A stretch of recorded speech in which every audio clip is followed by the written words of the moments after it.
Donc, pour calculer la divergence de la lentille L1, il faut écrire la relation de la divergence.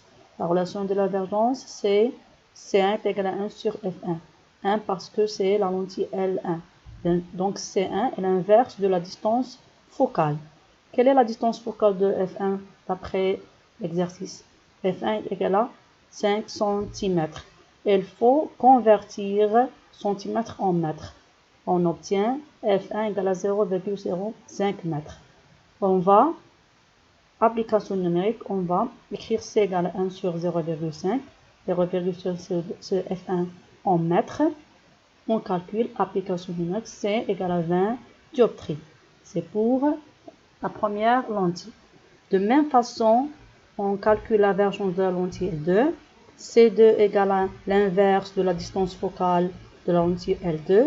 F2 d'après l'énoncé c'est 10 cm. Il faut convertir centimètres en mètres. On obtient F2 égale à 0,1 mètre. Donc, C2 est égal à 1 sur 0,1 en mètres. On calcule, on obtient C2 est égal à 10 dioptries. Troisième question, quelle est la lentille la plus convergente? Pour déterminer la lentille la plus convergente, il faut comparer les valeurs de la divergence de deux lentilles. 20 est supérieur à 10. 20, c'est la divergence de la lentille 1. Et 10, c'est la divergence de la lentille 2. Donc, c'est 1 supérieur à 2. Donc, la lentille L1 est plus convergente que la lentille L2. Pour l'exercice 2, soit deux lentilles L1 et L2, divergences respectives 20 dioptries et 50 dioptries. Calculez la distance focale de la lentille L1. La distance focale pour L2. Quelle est la lentille la plus convergente? Justifiez votre réponse et tracez le schéma des rayons L1 et L2. On va calculer la distance focale F1 de la lentille L1. F1 pour la lentille L1. On sait que C1, la divergence, c'est l'inverse de la distance focale. En mathématiques, pour trouver F1, c'est l'inverse de C1. On sait que C1, d'après l'énoncé, c'est 20 dioptries. Donc, on remplace dans cette relation, on obtient F1 est égal à 1 sur 20. On calcule, on trouve F1 égale à 0,65. Là, l'unité, c'est le mètre. Donc, la distance focale de la lentille L1, c'est 0,5 mètres. De même façon, on calcule la distance focale de la lentille L2. On écrit la relation de la divergence, C2 est égal à 1 sur F2. Donc, F2, c'est l'inverse de la divergence. F2 est égal à 1 sur C2. On sait que C2, d'après l'énoncé, c'est 50 dioptries. Alors, application numérique, F2 est égal à 1 sur 50. On calcule, on trouve que F2 est égal à 0,02 mètres. Donc, la distance focale de la lentille L2, c'est F2, 0,02 mètres. Troisième question, quelle est la lentille la plus convergente?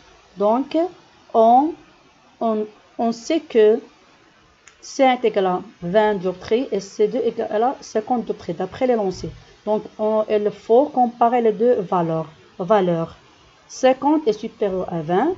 Donc, la divergence de la lentille 2 est supérieure à la divergence de la lentille 1.